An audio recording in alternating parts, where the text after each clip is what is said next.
بسم الله الرحمن الرحيم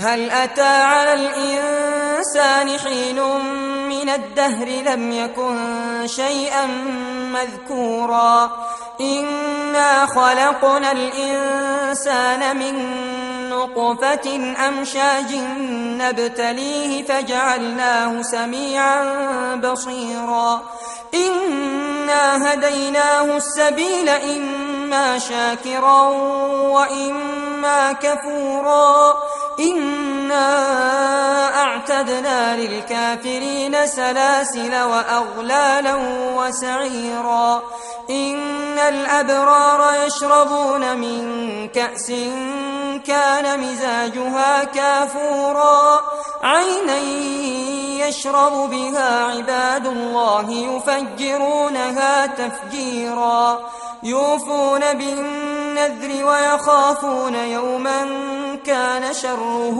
مستطيرا ويطعمون الطعام على حبه مسكينا ويتيما وأسيرا. السلام عليكم ورحمة الله وبركاته. إن الحمد لله نحمده ونستعينه ونستغفره ونعوذ بالله من شرور أنفسنا ومن سيئات أعمالنا من يهده الله فلا مضل له ومن يضلل فلا هادي له وأشهد أن لا إله إلا الله وحده لا شريك له وأشهد أن محمدا عبده ورسوله. اللهم صل على محمد وعلى آل محمد كما صليت على إبراهيم وعلى آل إبراهيم إنك حميد مجيد. اللهم بارك على محمد وعلى آل محمد كما باركت على إبراهيم وعلى آل إبراهيم إنك حميد مجيد. يا أيها الذين آمنوا اتقوا الله حق تقاته ولا تموتن إلا وأنتم مسلمون. أما بعد فإن خير الكلام كلام الله وخير الهدي هدي محمد صلى الله عليه وسلم وشر الأمور محدثاتها وكل محدثة بدعة وكل بدعة ضلالة. أعوذ بالله من الشيطان الرجيم. واعبد ربك حتى يأتيك اليقين. ودواء قلب خمسة فتلاوة بتدبر المعنى وللبطن الخلاء وقيام ليل والتضرع بالسحر ومجالسات الصالحين الفضلاء. സ്നേഹമുള്ള സഹോദരന്മാരെ, സഹോദരികളെ, വിശ്വാസികളെ, അല്ലാഹു സുബ്ഹാനഹു വ തആലയുടെ മഹത്തായ തൗഫീഖ് ഒന്നുകൊണ്ട് മാത്രം പരിശുദ്ധ റമദാനിന്റെ ശേഷം ഇതാദ്യമായി നമുക്ക് ഇതുപോലെ ഒരുമിച്ചിരിക്കുവാനും ദീനിയായ ഏതാനും കാര്യങ്ങൾ സംസാരിക്കുവാനും അവസരം ലഭിച്ചിരിക്കുകയാണ്. അല്ലാഹു റബ്ബുൽ ആലമീൻ ഖബൂൽ ചെയ്യുമാറാകട്ടെ. എല്ലാവിധത്തിലുള്ള പരീക്ഷണങ്ങളിൽ നിന്നും പ്രയാസങ്ങളിൽ നിന്നും സർവശക്തൻ നമുക്കെല്ലാം കാവൽ നൽകി അനുഗ്രഹിക്കുമാറാകട്ടെ. സഹോദരങ്ങളെ,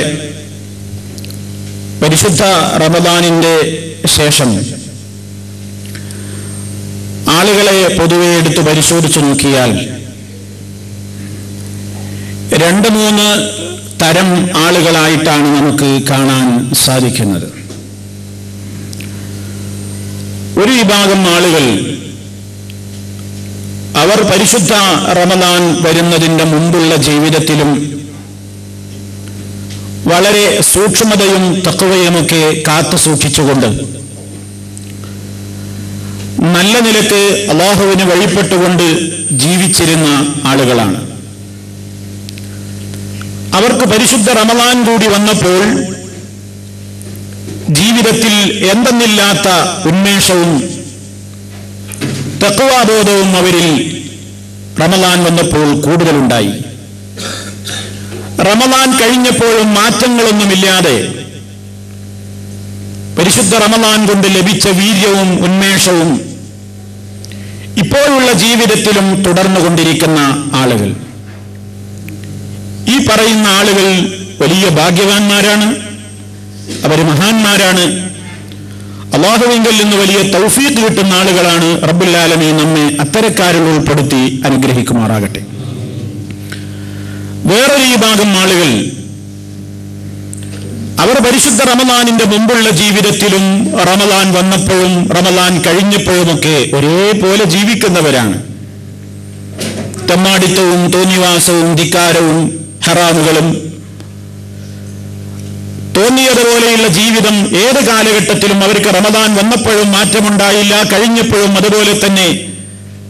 അത്തരത്തിലുള്ള തോന്നിവാസികളുടെ ആ രൂപത്തിലുള്ള സ്വഭാവങ്ങളിൽ നിന്നും അവസ്ഥകളിൽ നിന്നും അല്ലാഹു റബ്ബുൽ ആലമീൻ നമ്മെ കാത്തുരക്ഷിക്കുമാറാകട്ടെ. മൂന്നാമതൊരു വിഭാഗത്തെ കാണുന്നു. അവർ പരിശുദ്ധ റമളാൻ വന്നപ്പോൾ മാറ്റം വരുത്തിയവരാണ് ജീവിതത്തിൽ.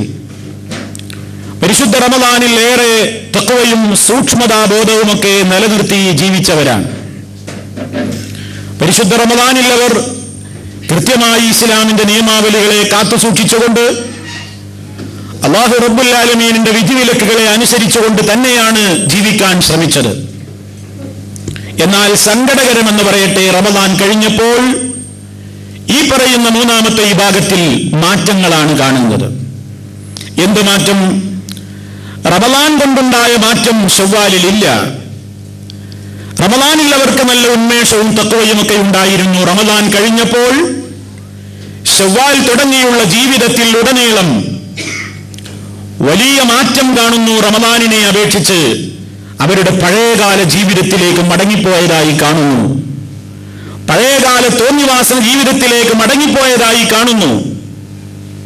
ഈ പറയുന്ന മൂന്നാമത്തെ വിഭാഗത്തിലാണ് ഇന്ന് നല്ലൊരു ശതമാനം ആളുകളെ കാണുന്നത്. അതുകൊണ്ട് അവരെക്കുറിച്ചാണ് ഒരല്പം പറയാനുള്ളത്. നമ്മൾ ഏത് വിഭാഗത്തിലാണെന്ന് നമ്മൾ പരിശോധിക്കണം. നമ്മെ സംബന്ധിച്ചിടത്തോളം ഒരു കാര്യം നമ്മൾ എപ്പോഴും മനസ്സിലാക്കണം. പരിശുദ്ധ ഖുർആൻ പറഞ്ഞത് നീ നിന്റെ റബ്ബിനെ ആരാധിക്കണം റമളാനിലാകുമ്പോൾ എന്ന് പറഞ്ഞിട്ടില്ല. അല്ലാഹു സുബ്ഹാനഹു വ തആല പറഞ്ഞിട്ടുള്ളത് വഅബ്ദു റബ്ബക് ഹത്താ യഅതിയകൽ യഖീൻ. മരണം നിന്നെ പിടികൂടുന്നത് വരെ, മരണം നിനക്ക് വന്നെത്തുന്നത് വരെ നീ നിന്റെ രക്ഷിതാവിനെ, നിന്റെ റബ്ബിനെ നീ ആരാധിച്ചോളണം. അപ്പൊ മുസ്ലിമിനുള്ള ഏറ്റവും വലിയ ബാധ്യത എന്താണ്?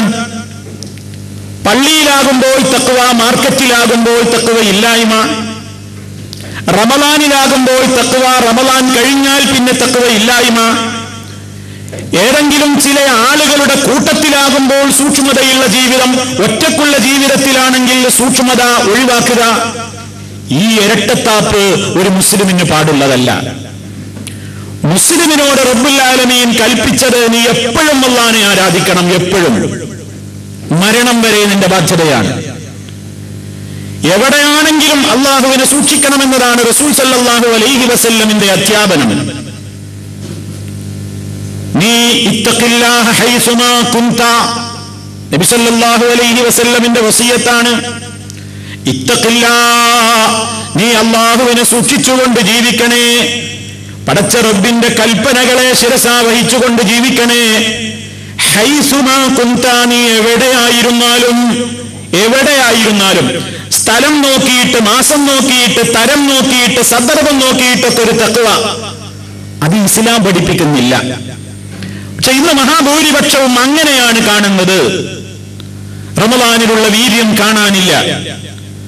റമളാനിലുള്ള ഒരു അവസ്ഥയും മാനസികമായ ഉന്മേഷവും ഇബാദത്തുകളുടെ കാര്യത്തിൽ കാണാനില്ല. എന്തേ റബ്ബിന് മാറ്റം വന്നോ? റമദാനിൽ നമ്മെ നോക്കിയ, നമ്മെ അറിഞ്ഞ, നമ്മെ നിരീക്ഷിച്ച അതേ റബ്ബ് തന്നെയല്ലേ ഇപ്പോഴും നമ്മുടെയൊക്കെ കൂടെയുള്ളത്? ഇപ്പോഴും ആ നാഥൻ തന്നെയല്ലേ ലോകത്തെ നിയന്ത്രിച്ചുകൊണ്ടിരിക്കുന്നത്?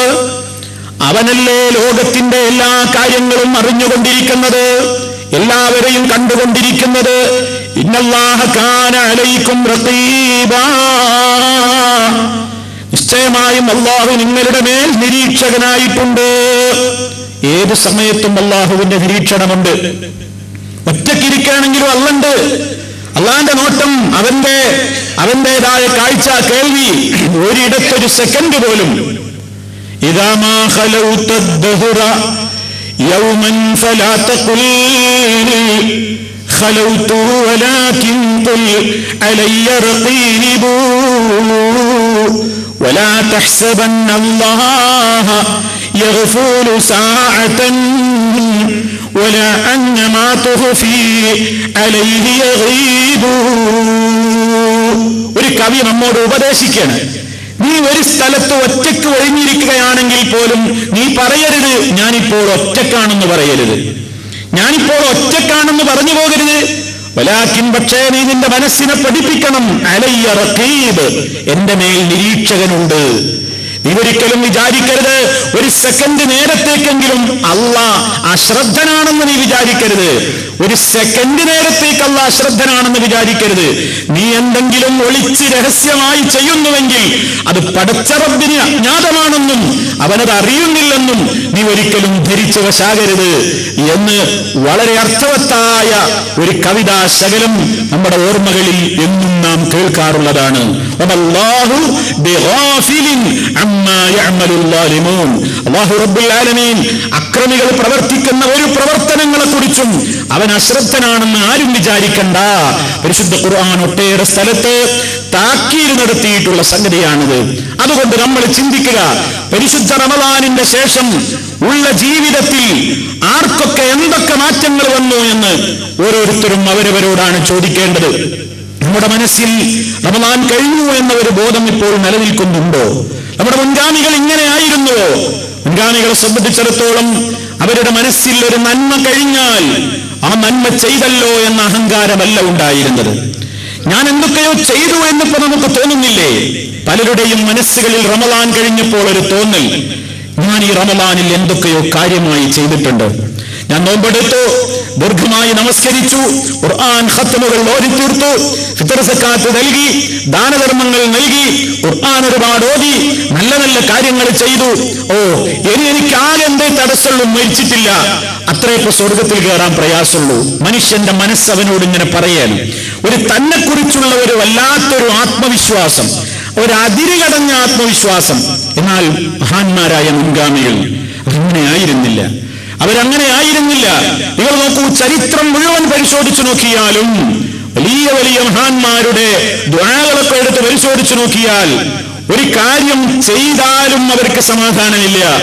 ഇത് സ്വീകരിക്കപ്പെട്ടോ ഇല്ലേ എന്ന ഭീതി അവരുടെ മനസ്സിൽ എന്നും നിലനിന്നിരുന്നു. നമുക്കൊന്നും അങ്ങനെ ഒരു തോന്നലില്ല. നമ്മളൊക്കെ കണക്കൂട്ടി, നോമ്പ് നോറ്റില്ലേ, അതവിടെ കഴിഞ്ഞു, അതവിടെ കിട്ടി, അതവിടെ പ്രതിഫലം രേഖപ്പെട്ടു എന്നാണ് നമ്മൾ കണക്ക് കൂട്ടുന്നത്. ആരുടെ മുമ്പിലാ പ്രതിഫലത്തിന് പോയി നിൽക്കേണ്ടത്? സഹോദരാ, സഹോദരി, പടച്ച റബ്ബിന്റെ ദർബാറിൽ, അവന്റെ കൊട്ടാരത്തിൽ, അതല്ലെങ്കിൽ നാളെ മഹ്ശറിൽ, അവന്റെ കോടതിയിൽ ജനകോടികളുടെ ഒപ്പം ഞാനും നിങ്ങളും പോയി നിൽക്കും. എന്തും കൊണ്ടാ പോയി നിൽക്കുന്നത്? ആരുടെ കൂടെയാ പോയി നിൽക്കുന്നത്? വലിയ വലിയ മഹാന്മാരവിടെ നിൽക്കുന്നുണ്ട്. ആദം അലൈഹിസ്സലാത്തു വസ്സലാം മുതൽ അന്ത്യപ്രവാചകരായ നമ്മുടെ നേതാവ് അഷ്റഫുൽ ഖൽഖ് സല്ലല്ലാഹു അലൈഹി വസല്ലം വരെയുള്ള അമ്പിയാക്കന്മാർ, ദീനിന്റെ മാർഗത്തിൽ അടരാടി പോരാടിയ ഷഹീദുകൾ, സിദ്ദീഖീങ്ങൾ, സാലിഹീങ്ങൾ, വലിയ വലിയ മഹാന്മാരൊക്കെ അവർ നിസ്കരിച്ച നിസ്കാരവും നോമ്പും സക്കാത്തും ഹജ്ജിന്റെ ഒക്കെ കൂലി കാണാൻ പടച്ച റബ്ബിന്റെ കോടതിയിൽ ഇങ്ങനെ കാത്തു നിൽക്കുന്ന കൂട്ടത്തിലാണ് സാധുക്കളായ നമ്മളും പോയി നിൽക്കുന്നത്. അവരും നിസ്കരിച്ചു, നമ്മളും നിസ്കരിച്ചു. അവരും നോമ്പെടുത്തു, നമ്മളും നോമ്പെടുത്തു. അവരും ഹജ്ജ് ചെയ്തു, നമ്മളും ഹജ്ജ് ചെയ്തു. അവരും സൽക്കർമ്മങ്ങൾ അനുഷ്ഠിച്ചു, നമ്മളും സൽക്കർമ്മങ്ങൾ അനുഷ്ഠിച്ചു. അവരുടെ കൂട്ടത്തിൽ പോയി നിൽക്കേണ് പ്രതിഫലം കാണാൻ. ആരുടെ കൂട്ടത്തിലാ പോയി നിൽക്കുന്നത്? വലിയ മഹാന്മാർ അവരുടെ നിസ്കാരത്തിന്റെ കൂലി കാത്തു നിൽക്കുമ്പോ നമ്മളും നിൽക്കുന്നുണ്ട്, നമ്മളും നിസ്കരിച്ച് കൂലി കിട്ടാൻ. ആലോചിക്കണം, ആരുടെ കൂടെയാ പോയി നിൽക്കുന്നത്? ഒരു രാജാവ്, ഒരു രാജ്യം ഭരിക്കുന്ന വലിയ ഭരണാധികാരി അദ്ദേഹത്തിന്റെ ദർബാറിലേക്ക് രാജ്യത്തുള്ള ആളുകളെയൊക്കെ ക്ഷണിച്ചു വരുത്തിയപ്പോൾ അവിടെയുള്ള വലിയ സമ്പന്നരും വലിയ നേതാക്കളും വലിയ പ്രമാണിമാരുമൊക്കെ രാജാവിനെ പ്രീതിപ്പെടുത്താൻ വേണ്ടി വലിയ സമ്മാനങ്ങളും കൊണ്ട് പോയി നിൽക്കുമ്പോൾ നമ്മളൊന്ന് സങ്കല്പിക്കുക, ഈ രാജ്യത്തെ ഏതെങ്കിലും ഒരു ഭരണാധികാരികൾ നമ്മളെ വിളിച്ചപ്പോ നമ്മളും ചെറിയൊരു വർണ്ണക്കടലാസിൽ ഒരു സമ്മാനവും പൊതിഞ്ഞിട്ട് ഇങ്ങനെ കാത്തു നിൽക്കുകയാണ്. എന്തിന്? രാജാവിന് സമർപ്പിക്കാൻ. എന്തായിരിക്കും നമ്മുടെ മാനസികമായ അവസ്ഥ? നമ്മൾ ആലോചിച്ചു നോക്കണം. ഇബ്രാഹിം നബി അലൈഹിസ്സലാം നിസ്കാരത്തിന്റെ കൂലി കാത്തു നിൽക്കുന്ന മഹ്ശറിൽ മഹാനായ നമ്മുടെ നേതാവ് നബി സല്ലല്ലാഹു അലൈഹി വസല്ലം, സ്വഹാബാക്കൾ, സിദ്ദീഖീങ്ങൾ, ശുഹദാക്കൾ ഇവരൊക്കെ സൽക്കർമ്മത്തിന്റെ അതിന്റെ കൂലി മോഹിച്ചു നിൽക്കുന്ന മഹ്ശറിലാണ് സാധുക്കളായ നമ്മുടെ നോമ്പും നിസ്കാരവും ഒക്കെ കൊണ്ട് നമുക്ക് പോയി നിൽക്കേണ്ടത്. എത്രമാത്രം സ്വീകാര്യതയുണ്ടാകും, എത്രമാത്രം സ്വീകാര്യതയുണ്ടാകും? ആ പേടി നമുക്കുണ്ടോ? അത്ര വലിയ മഹാന്മാര് പോലും പേടിച്ചിട്ടുണ്ട്.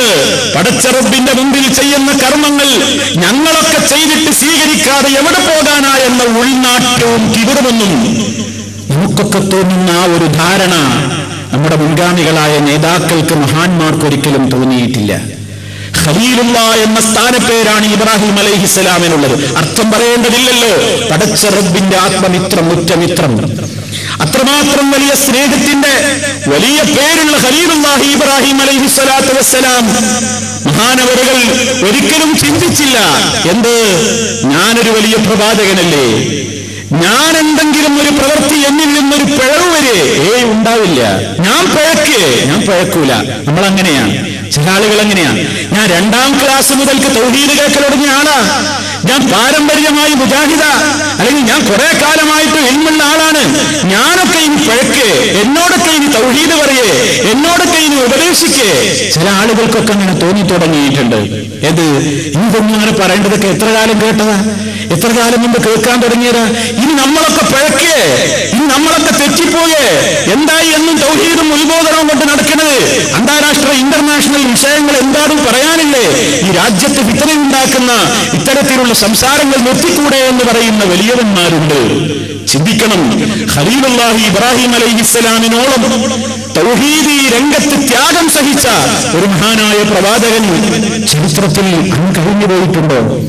ആ ഇബ്രാഹിം അലൈഹിസ്സലാത്തു വസ്സലാം ഒറ്റക്കൊരു നാട്ടിൽ ആദർശത്തിന്റെ ദൃഢീകരണത്തിന് വേണ്ടി പോരാടിയ നേതാവ്, നമ്രൂദിന്റെ അഗ്നികുണ്ഡത്തിൽ എടുത്തെറിയപ്പെടേണ്ടി വരാൻ മാത്രം ജനങ്ങളെ ക്ഷോഭിപ്പിച്ച് ജനങ്ങളുടെ മുമ്പിൽ ലാ ഇലാഹ ഇല്ലല്ലാഹ് കൃത്യമായി തുറന്നു പറഞ്ഞ ഇബ്രാഹിം നബി അലൈഹിസ്സലാത്തു വസ്സലാം മകൻ ഇസ്മായിൽ അലൈഹിസ്സലാം, അവർക്കൊന്നും തോന്നിയില്ല എന്റെ തൗഹീദ് പഴക്കൂല.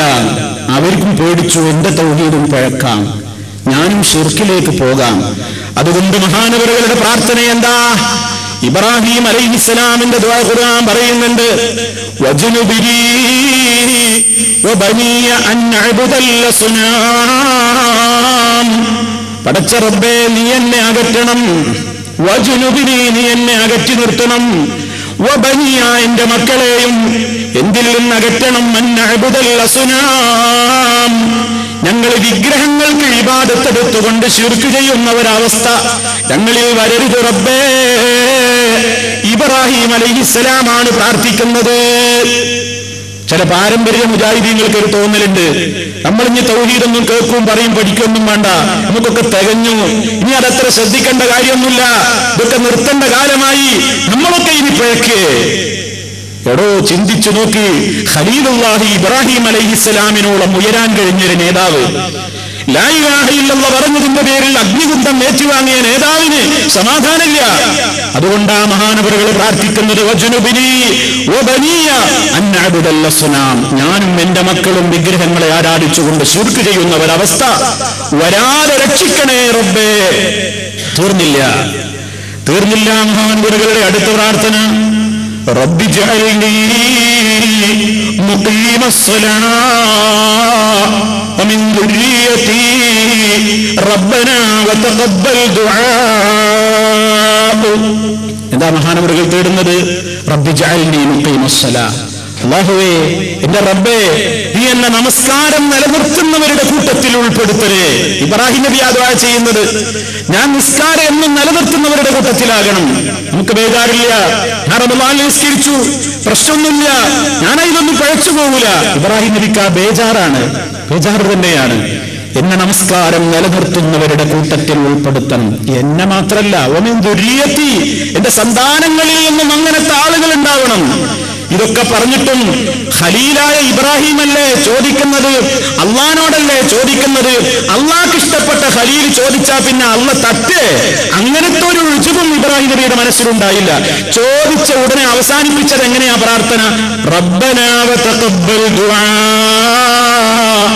എന്റെ ദുആ കബൂലാക്കണേ റബ്ബേ, ഞാൻ നിന്നോട് തേടിയ തേട്ടം നീ കബൂലാക്കണേ. ഇബ്രാഹിം അലൈഹിസ്സലാമിന് ഭീതിയാണ്. അതേ പ്രാർത്ഥിച്ചപ്പോൾ പോലും ആ പ്രാർത്ഥന റബ്ബ് കബൂലാക്കുമോ ഇല്ലേ? അതുകൊണ്ട് കഅബാലയത്തിന്റെ നിർമ്മാണം പൂർത്തിയായപ്പോഴും മഹാനവറുകൾ അത് തേടി. അള്ളാഹ് പറഞ്ഞിട്ടാണ് കഅബ നിർമ്മിച്ചത്. നിർമ്മിച്ചവർ വലിയ മഹാനായ ഖലീലുള്ളയാണ്, ഇസ്മായിൽ അലൈഹിസ്സലാമാണ്. പടച്ച റബ്ബ് പറഞ്ഞിട്ട് ലോകത്തൊരു മനുഷ്യനും ചെയ്യാൻ കഴിയാത്തത്ര വലിയ ഏറ്റവും വലിയ ഒരു പുണ്യകർമ്മം അക്കാലത്ത് ചെയ്തപ്പോഴും ഇബ്രാഹിം നബിയുടെ മനസ്സിൽ തോന്നിയില്ല, ഞാനൊക്കെ ചെയ്തിട്ട് പിന്നെ കബൂലായില്ലെങ്കിൽ പിന്നെ ആര് ചെയ്താലാ കബൂലാക്കുക? അങ്ങനെയൊന്നും തോന്നിയില്ല. കഅബ നിർമ്മാണം പൂർത്തിയായപ്പോൾ മഹാനവറുകൾ എന്ത് പ്രാർത്ഥിച്ചു എന്നാ സൂറത്തുൽ ബഖറയിൽ പറയുന്നത്? റബ്ബനാ തഖബ്ബൽ മിന്നാ ഇന്നക അൻതസ് സമീഉൽ അലീം. റബ്ബനാ, ഞങ്ങളുടെ രക്ഷിതാവേ, തഖബ്ബൽ മിന്നാ, ഞങ്ങളിൽ നിന്ന് കബൂലാക്കണേ. ഇന്നക അൻതസ് സമീഉൽ അലീം, നീയാണല്ലോ എല്ലാം കേൾക്കുന്നവനും എല്ലാം അറിയുന്നവനും. ഇത് നമ്മുടെയൊക്കെ മനസ്സിലുണ്ട്. നമ്മൾ അങ്ങനെ ചെയ്യാറുണ്ടോ? നമ്മുടെ മുൻഗാമികളൊക്കെ പരിശുദ്ധ റമളാൻ കഴിഞ്ഞാൽ 6 മാസം അവർ പടച്ച റബ്ബിനോട് മനമൊരുകി തേടാറുണ്ട് എന്നാണ്. എന്തിനു വേണ്ടി? കഴിഞ്ഞ റമളാനിൽ ഞങ്ങൾ ചെയ്ത കർമ്മങ്ങളൊക്കെ സ്വീകരിക്കണേ അല്ലാഹ് എന്ന് പറയാൻ. വരുന്നൊരു 6 മാസം ബാക്കിയവര് അടുത്ത റമളാനിൽ ആരോഗ്യത്തോടെ ഇബാദത്ത് ചെയ്യാനുള്ള തൗഫീഖ് നൽകി ഞങ്ങൾക്ക് ആയുസ്സും ആരോഗ്യവും തരണേ അല്ലാഹ് എന്ന് പറയാൻ ശിഷ്ട കാലഘട്ടം അവർ വിനിയോഗിച്ചിരുന്നു എന്നാണ് പറയുന്നത്. നമുക്കങ്ങനെ ഒരു ബേജാറില്ല, നമുക്കങ്ങനെ പ്രയാസമല്ല. എവിടെയോ തകരാറ് സംഭവിക്കുന്നു. നമ്മുടെ മനോവിവരങ്ങളിൽ, നമ്മുടെ വിശ്വാസങ്ങളിൽ, നമ്മുടേതായ ചിന്താഗതികളിൽ എവിടെയൊക്കെയോ തകരാറ് സംഭവിക്കുന്നു. അതുകൊണ്ട് പ്രിയപ്പെട്ടവരെ, പരിശുദ്ധ റമളാൻ കഴിഞ്ഞപ്പോൾ റമളാനിൽ ഓഫാക്കിയതൊക്കെ ഓണാക്കിയ കുടുംബങ്ങളുണ്ട്. റമളാനിൽ ഓഫാക്കിയത് പലതും 10 മടങ്ങ് വലുപ്പത്തിൽ ഓണാക്കിയ കുടുംബങ്ങളുണ്ട്. ചില വീടുകളിലൊക്കെ റമളാനായപ്പോൾ പലതും ഓഫായിരുന്നു. കുട്ടികൾ ഓൺ ചെയ്യാൻ മുതിർന്നപ്പോഴും വലിയ ഉമ്മമാരും അതേ മുതിർന്നവരുമൊക്കെ മക്കളോട് പറഞ്ഞു, മക്കളെ ഓഫാക്കണം, പരിശുദ്ധ റമളാനാണ്, റമളാനിന്റെ രാത്രിയാണ്, റമളാനിന്റെ പകലാണ്, നോമ്പുകാലമാണ്, അരുത്, അത് കാണണ്ട, ഇത് കേൾക്കണ്ട, ഇതൊന്നും ഇപ്പോൾ നമ്മുടെ വീട്ടിൽ വേണ്ട, നിങ്ങൾ ഓഫ് ചെയ്യണം എന്ന് പറഞ്ഞവരതാ പരിശുദ്ധ റമളാൻ കഴിഞ്ഞ് ഇപ്പോഴുള്ള ജീവിതത്തിൽ വീടുകളിലെല്ലാം ഇതൊന്നും നിർത്തിവെച്ചിട്ടില്ല. അതേ സുലഭമായി ഓടിത്തുടങ്ങി. എവിടെയാ തകരാറ്? എവിടെയാ തകരാറ്? ആ തകരാറാ ആലോചിക്കേണ്ടത്. മഹാന്മാര് പറഞ്ഞു ഒരു സൽക്കർമ്മം അല്ലാഹ് സ്വീകരിച്ചോ ഇല്ലേ എന്ന് പരിശോധിക്കാൻ ഒരു മാനദണ്ഡമുണ്ട്. എന്താ മാനദണ്ഡം? പരിപൂർണമായിട്ട് നമുക്ക് ഉറപ്പാകണമെങ്കിൽ മഹ്ശറിൽ തന്നെ ചെല്ലണം. നമ്മുടെ നോമ്പ്, നമ്മുടെ നിസ്കാരം, നമ്മുടെ ഹജ്ജ്, നമ്മുടെ കർമ്മങ്ങൾ അതൊക്കെ സ്വീകരിച്ചോ ഇല്ലേ എന്ന് പരിപൂർണമായി നമുക്ക് ഉറപ്പാകണമെങ്കിൽ പടച്ച തമ്പുരാന്റെ കോടതിയിൽ തന്നെ ചെല്ലണം. അപ്പോഴേ ബോധ്യമാകൂ. എന്നാൽ അതിന്റെ മുമ്പ് തന്നെ ഈ ദുനിയാവിലെ ജീവിതത്തിൽ വെച്ച് തന്നെ ഓരോരുത്തരും അവർ ചെയ്ത നിസ്കാരം, അവർ ചെയ്ത നോമ്പ്, അവർ ചെയ്ത ഹജ്ജ് ഇതൊക്കെ കബൂലായിട്ടുണ്ടോ എന്നൊരു പരിശോധന നടത്താൻ പണ്ഡിതന്മാര് ചില മാനദണ്ഡങ്ങൾ പറയുന്നു. എന്താ മാനദണ്ഡം? ശരിക്കും ശ്രദ്ധിച്ചോളി. എന്താ മാനദണ്ഡം? നിസ്കാരം അല്ലാഹ് നമ്മിൽ നിന്ന് സ്വീകരിക്കുന്നുണ്ടോ ഇല്ലേ എന്ന് പരിശോധിക്കാനുള്ള മാനദണ്ഡം അതേ 5 നേരത്തെ നിസ്കാരങ്ങൾക്കിടയിലുള്ള ജീവിതം എങ്ങനെയാണെന്ന് നോക്കണമെന്നാണ്. നിസ്കാരത്തിൽ അല്ലാഹുവോട് പറയുന്നതിനോട് യോജിച്ച ജീവിതമാണോ നിസ്കാരത്തിന്റെ പുറത്തെങ്കിൽ ആശ്വസിക്കാൻ നമുക്ക് എന്റെ റബ്ബന്റെ നിസ്കാരം കബൂലാക്കിയിട്ടുണ്ടാകാം. ഉറപ്പൊന്നുമില്ല, കബൂലാക്കിയിട്ടുണ്ടാകാം. കാരണം നിസ്കാരം എന്തിനാ പ്രിയപ്പെട്ടവരെ നിർവഹിക്കുന്നത്? അതൊരു കേവലം ചടങ്ങായിട്ട് ഒരു നേരം വരുമ്പോൾ എന്തൊക്കെയോ ചെയ്ത് ചേർക്കേണ്ടുന്ന അതേ ബാഹ്യമായ എന്തെങ്കിലും ചടങ്ങുകളുടെ പേരല്ലല്ലോ നിസ്കാരം. അതേ നമസ്കാരം എന്ന് പറയുന്നത് അത് നീചവും നികൃഷ്ടവുമായ എല്ലാ വൃത്തികേടുകളിൽ നിന്നും മനുഷ്യനെ തടയാനുള്ളതാണ് നിസ്കാരം. നിസ്കരിക്കുന്നവനിൽ നിന്ന് മോശത്തരം ഉണ്ടാകാൻ പാടില്ല, നിസ്കരിക്കുന്നവരിൽ നിന്ന് ശിർക്ക് വരാൻ പാടില്ല, നിസ്കരിക്കുന്നവരിൽ നിന്ന് കുറെ മോശപ്പെട്ട ഒരു പ്രവർത്തനങ്ങളും വരാതെ അവന്റെ നിസ്കാരം അവനെ കാത്തുരക്ഷിക്കണം. അതിനു മാത്രം നിസ്കാരം വളരണം. നിസ്കാരം സ്വീകരിച്ചോ ഇല്ലേ എന്ന് പരിശോധിക്കാൻ 5 നേരത്തെ നിസ്കാരങ്ങൾക്കിടയിലുള്ള ജീവിതം നോക്കണം. ആ നിസ്കാരത്തിൽ പറഞ്ഞതിനോട് യോജിച്ച ജീവിതമാണോ? അല്ലാഹുവിനോട് എന്താ പറയുന്നത്? ഇന്ന സ്വലാത്തി വനുസുകി വമഹ്യായ വമമാതി ലില്ലാഹി റബ്ബിൽ ആലമീൻ ലാ ശരീക ലഹു വബിദാലിക ഉമിർതു വഅന മിനൽ മുസ്ലിമീൻ. അതേ പടച്ച റബ്ബിനോട് നമ്മളെല്ലാം പറയുന്നു എന്റെ നമസ്കാരം, അതേ നമസ്കാരമല്ലാത്ത മറ്റനുഷ്ഠാന കർമ്മങ്ങളും, അതുപോലെ തന്നെ വമഹ്യായ എന്റെ ജീവിതം മുഴുവനും, വമമാതി ഇനി ഞാൻ മരിക്കുന്ന നേരത്തെ എന്റെ മരണവും, ലില്ലാഹി റബ്ബിൽ ആലമീൻ സർവലോക പരിപാലകനായ അല്ലാഹുവിന്റെ പൊരുത്തത്തിൽ മാത്രമായിരിക്കും ഞാൻ ജീവിക്കുക. ഇതാ നമ്മൾ പറയുന്നത്. നമ്മളിതാ പറയുന്നത്, അല്ലാഹ് നിനക്ക് പൊരുത്തല്ലാത്തത് എന്റെ ജീവിതത്തിൽ ഞാൻ ചെയ്യൂല, നിനക്ക് വേണ്ടി ഞാൻ നിസ്കരിക്കൂ, നിനക്ക് വേണ്ടി ഞാൻ അനുഷ്ഠാനങ്ങൾ ചെയ്യൂ, നിന്റെ പൊരുത്തത്തിന് വേണ്ടി മാത്രമേ ഞാൻ ജീവിക്കൂ. നിനക്ക് പൊരുത്തല്ലാത്തത് എന്റെ ജീവിതത്തിൽ ഞാൻ കാണില്ല, കേൾക്കില്ല, പറയില്ല, കഴിക്കില്ല, ജീവിക്കില്ല. നിനക്ക് വേണ്ടിയായിരിക്കും. അത് എന്നോട് കൽപ്പിക്കപ്പെട്ട സംഗതിയാണ്. അതിൽ ഒരാളെയും ഞാൻ പങ്കുചേർക്കൂല. ലാ ശരീക ലഹു, അവന് പങ്കുകാരില്ല. ബിദാലിക ഉമിർതു, ഇക്കാര്യം കൊണ്ട് ഞാൻ കൽപ്പിക്കപ്പെട്ടവനുമാണ്, ഇതെനിക്ക് ബാധ്യതയുമാണ്. വഅന മിനൽ മുസ്ലിമീൻ, അതേ അത് 100% അംഗീകരിച്ച് കീഴ്പ്പെടാനും ഞാൻ സന്നദ്ധൻ തന്നെ. ഇതാണ് നമ്മൾ പറയുന്നത്. ഈ പറയുന്ന കാര്യത്തോട് ജീവിതത്തിൽ നമുക്ക് പൊരുത്തപ്പെട്ടുകൊണ്ടാണ് നമുക്ക് ജീവിക്കാൻ കഴിയുന്നുണ്ടോ? ഇതാണ് പ്രിയപ്പെട്ട സഹോദരന്മാരെ നമ്മൾ ആലോചിക്കേണ്ടത്. നമുക്ക് അങ്ങനെ ആ പറയുന്ന കാര്യങ്ങളുമായി പൊരുത്തപ്പെട്ടുകൊണ്ട് ജീവിക്കാൻ കഴിയുന്നുണ്ടോ ഇല്ലേ? അങ്ങനെ ജീവിക്കാൻ നമുക്ക് കഴിയുന്നുണ്ടെങ്കിൽ പ്രിയമുള്ളവരെ, നമ്മുടെ നിസ്കാരത്തിന് അല്പമെങ്കിലും സ്വീകാര്യത വന്നിട്ടുണ്ടോ എന്ന് സമാധാനിക്കാം. ഇനി നോമ്പ് സ്വീകരിച്ചോ ഇല്ലേ? നോമ്പ് കഴിഞ്ഞുള്ള ജീവിതം എങ്ങനെയാണെന്ന് നോക്കണമെന്നാണ്. നോമ്പ് കാലത്ത് കൃത്യമായി ജമാഅത്തിന് പള്ളിയിലെത്തി. റമദാൻ കഴിഞ്ഞപ്പോഴോ എന്തേ ഇപ്പൊ എല്ലാ പള്ളിയിലും സുബഹിക്ക് സഫിന്റെ എണ്ണം കുറഞ്ഞത്? നിങ്ങളൊക്കെ സുബഹിക്ക് ജമാഅത്തിന് പോകുന്ന പള്ളികൾ പരിശോധിച്ചു നോക്കൂ. റമദാനിൽ എത്രയായിരുന്നു സഫുകളുടെ എണ്ണം? ഇപ്പോൾ എത്രയാണ് സഫുകളുടെ എണ്ണം? എവിടെ പോയി ആളുകൾ? ആ പള്ളിയുടെ പരിസരത്തുള്ള ഫ്ളാറ്റുകളും അതുപോലെ തന്നെ വില്ലകളും ഒക്കെ കാലിയായതാണോ? അല്ല. അന്നത്തെ അതേ ആളുകൾ ഇന്നും അവിടെ താമസിക്കുന്നുണ്ട്. പക്ഷേ അന്നവർ വന്നിരുന്നു. എന്തേ കാരണം? ഒരു ഒഴുക്കിൽ അവർ വന്നതാ. എല്ലാവരും പോകുന്നുണ്ട്, ഞാനും പോവുക. എല്ലാവർക്കും വേണ്ടി അവർ വന്നതാ. എല്ലാവരും പള്ളിയിലേക്ക്, ഞാനും പള്ളിയിലേക്ക്. അങ്ങനെ ഒഴുക്കിനനുസരിച്ച് വന്നു.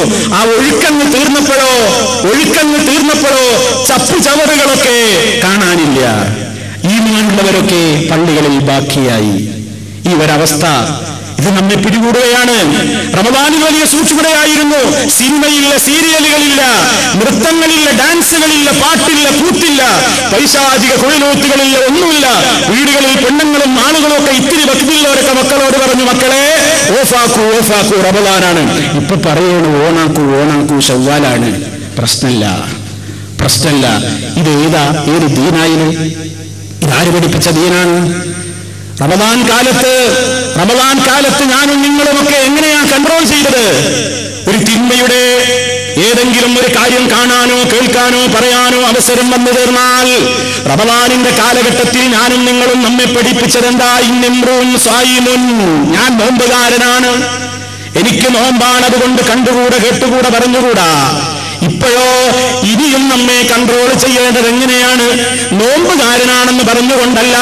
ഇനി നമ്മെ നിയന്ത്രിക്കേണ്ടത് ഞാൻ നോമ്പെടുത്ത വ്യക്തിയാണ്, ഞാൻ നോമ്പെടുത്തവനാ. ഞാൻ നോമ്പ് എടുത്തവനാണ്, അതുകൊണ്ട് ഇനി എനിക്കത് കണ്ടുകൂടാ, കേട്ടുകൂടാ. ചില മരുന്ന് കഴിച്ചാൽ ആ മരുന്ന് കഴിച്ച രോഗികൾക്ക് അതിന് വികാരം വരുത്തുന്ന എത്ര വലിയ മുന്തിയ ഫുഡ്, ഇഷ്ടപ്പെട്ട ഫുഡ് കൊടുത്താലും നമ്മൾ പറയുന്നത് എനിക്ക് പറ്റൂല, എനിക്ക് കഴിക്കാൻ പറ്റൂല, ഞാൻ ഇപ്പൊ ഗുളിക കഴിച്ചേയുള്ളൂ, ഞാൻ ഇപ്പൊ മരുന്ന് കഴിച്ചേയുള്ളൂ. എന്താ കാരണം? ആ കഴിച്ച മരുന്നിന്റെ ഫലം നഷ്ടപ്പെടുത്തും ഞാനിപ്പോ ഈ ഫുഡ് കഴിച്ചാൽ. ഇത് നല്ല ബോധം നമുക്കുണ്ട്. എന്തിന്? 10 or 60 കൊല്ലം വരെ സുഖമായിട്ട് ജീവിക്കാൻ ഡോക്ടർ പറഞ്ഞ നിയമമൊക്കെ പാലിച്ച് നമ്മൾ ജീവിക്കും. മധുരം കഴിക്കരുത്, ഇല്ല, മധുരം വേണ്ട. നല്ല പൂതിയുള്ള പായസം വിളമ്പുന്നുണ്ട്, വേണ്ട. നല്ല ഐസ്ക്രീം കാണുന്നുണ്ട്, വേണ്ട. എന്താ പ്രശ്നം? ഷുഗറാണ്, പ്രയാസാണ്. ഡോക്ടർ പറഞ്ഞിരിക്കുന്നു, തയ്യാറാണ്. രാവിലെ ഡോക്ടർ പറഞ്ഞു 5:30 സുബഹീന് കൂട്ടിക്കോ. ഡോക്ടർ പറഞ്ഞു 4 മണിക്ക് നീറ്റ് 1 മണിക്കൂർ ഓടണം. പടച്ചറബ് പറഞ്ഞത് 5:30 മണിക്ക് ബാങ്ക് വെക്കുമ്പോ അന്ന് തൊട്ടപ്പുറത്ത് പള്ളിയിലേക്ക് 2 മിനിറ്റ് നടന്നു പോയിട്ട് നിസ്കരിക്കണം എന്നാ പറഞ്ഞു. ഇവന് കേൾക്കാൻ ഒഴിവില്ല, ഇവന് താല്പര്യമില്ല, ഇവരൊന്നും തയ്യാറില്ല. ഡോക്ടർ പറഞ്ഞു വലിയ പ്രശ്നം വരാൻ പോകുന്നുണ്ട്, എന്തോ ഹാർട്ടിന് പ്രശ്നം വരാൻ പോകുന്നുണ്ട്, കൊളസ്ട്രോളിന്റെ അളവിൽ വ്യത്യാസമുണ്ട്, BP ഉണ്ട്, മറ്റേതിന്റെ മറിച്ചേതുണ്ട്, പ്രയാസങ്ങളാണ്, നീറ്റ് ഓടണം. രാവിലെ നീറ്റ് ഓടുക, നടക്കുമെങ്കിലല്ല ഓടുക. ചിലര് പാർക്കിൽ പോയിട്ട് തലകുത്തി മറിയ, എന്തൊക്കെയാണ് ഓടുന്നു, വളയുന്നു, ചാടുന്നു, തുള്ളുന്നു. എന്തിനു വേണ്ടി? എന്തിനു വേണ്ടി? يا خادم الجسم كم تسعى لخدمته أتطلب الربح مما فيه خسران.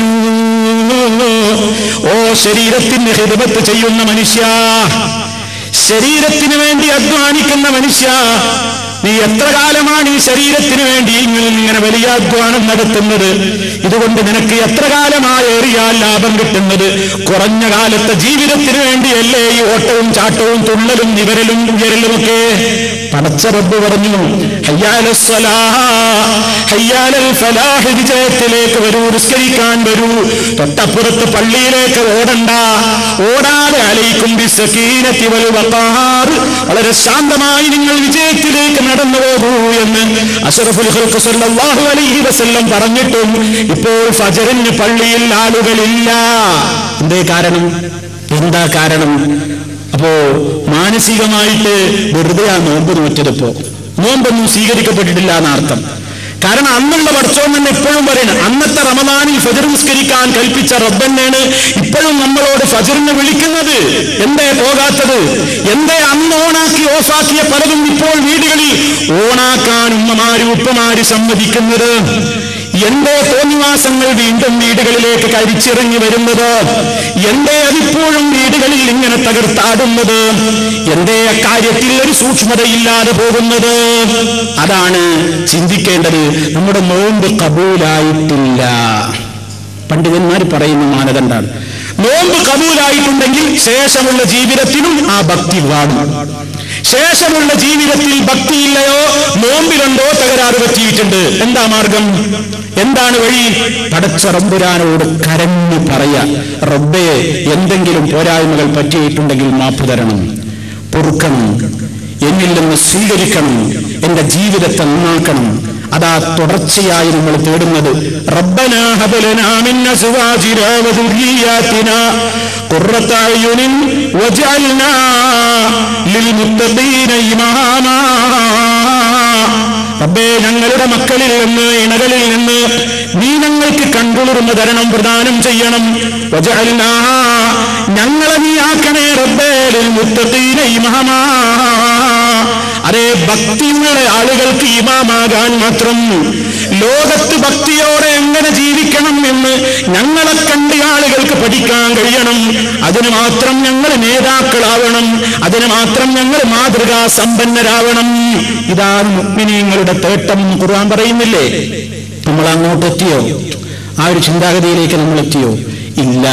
പരിശുദ്ധ റമദാൻ കഴിഞ്ഞപ്പോഴും റമദാൻ നമുക്ക് ഏറ്റവും പകർന്നു തന്നൊരു സന്ദേശം ഉണ്ടായിരുന്നു.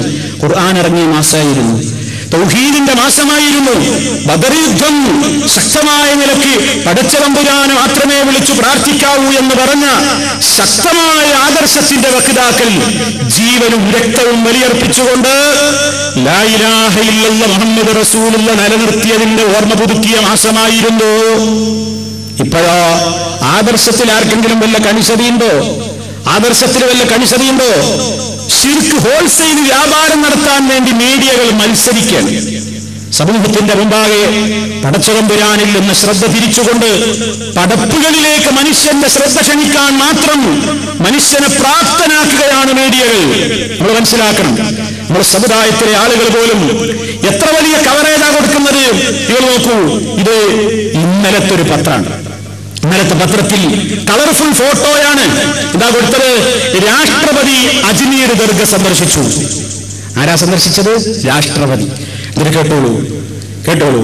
രാഷ്ട്രപതി പ്രതിഭ പാട്ടീൽ അജ്മീറിലെ സുൽത്താനുൽ ഹിന്ദ് ഖാജ മുഈനുദ്ദീൻ ചിശ്തി ഗരീബ് നവാസിന്റെ ദർഗാ ഷരീഫിൽ സന്ദർശനം നടത്തി. ആക്രമണ ഭീഷണി ഉണ്ടായിരുന്ന പശ്ചാത്തലത്തിൽ കനത്ത സുരക്ഷാ വലയത്തിലായിരുന്നു രാഷ്ട്രപതിയുടെ സന്ദർശനം. അത് പിന്നെന്തിനാ ചെയ്യുന്നത്? കനത്ത രക്ഷാവലയം, അതിനല്ലേ പാട്ട് പോണത്. കനത്ത രക്ഷാവലയം കിട്ടാനാ അവിടെ പോയി പറയണത്. പിന്നെ കനത്ത രക്ഷാവലയത്തിൽ അവിടെ പോണോ? ശരി, കഥയിൽ ചോദ്യമല്ലല്ലോ. രാജ്യത്തിന്റെ ശാന്തിക്കും സമാധാനത്തിനും വേണ്ടി ദർഗയിൽ പ്രത്യേക പ്രാർത്ഥന നടത്തിയതായി രാഷ്ട്രപതി പറഞ്ഞു. രാജ്യത്തിന്റെ സുരക്ഷിതത്വം കൊടുക്കാൻ ഇങ്ങനെ അവിടെ കിടക്കുകയാണ് അജ്മീർ ഖാജ.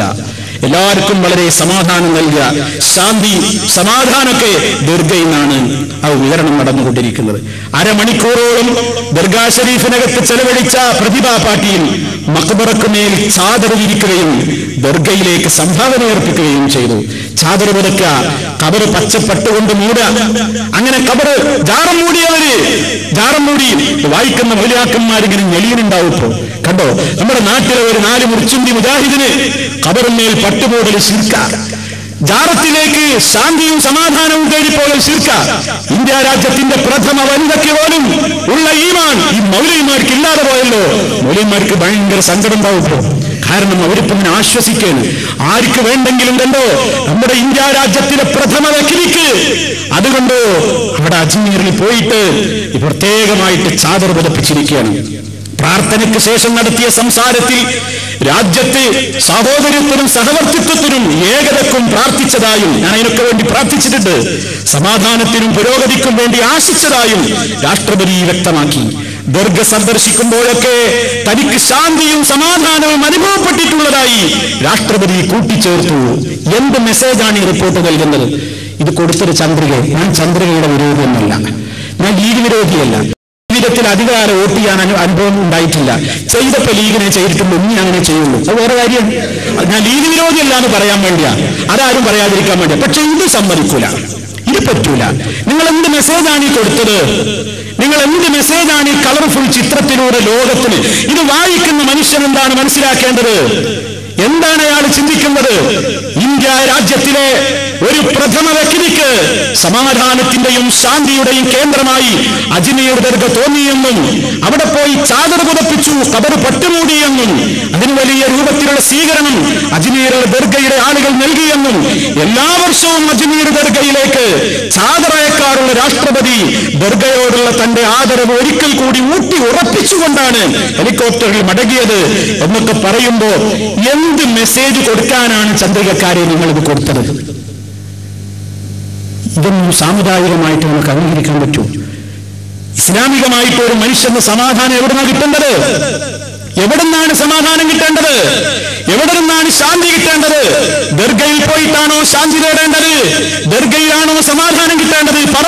നോമ്പ് നോറ്റ മുസ്ലിം പറ. ബദരീങ്ങളുടെ പേരിൽ ഊറ്റം കൊള്ളുന്ന മുസ്ലിമെ പറ. എന്തായിരുന്നു അബൂജഹലിന് കുഴപ്പം? എന്തായിരുന്നു ഉത്ബത്തിന് കുഴപ്പം? എന്തായിരുന്നു ശൈബത്തിന് കുഴപ്പം? പടച്ച റബ്ബല്ലാത്തവരെയും പടച്ച റബ്ബിന്റെ കൂടെ വിളിച്ചു തേടിയ ആ രൂപത്തിലുള്ള കഠിനമായ മുശ്രിക്കുകളുടെ ആദർശങ്ങളിലേക്ക് സമുദായത്തിന്റെ പേരിൽ കൊണ്ടുപോകുമ്പോൾ ചിന്തിക്കണേ പ്രിയപ്പെട്ടവരെ. വിനയത്തോടെ എല്ലാവരോടും അതേ പറയാനുള്ളൂ. പടച്ച റബ്ബിന്റെ ഒരു വാചകമുണ്ട്, അല്ലദീന ആമനു. ഈമാനുണ്ടോ? ഈമാനുണ്ടോ?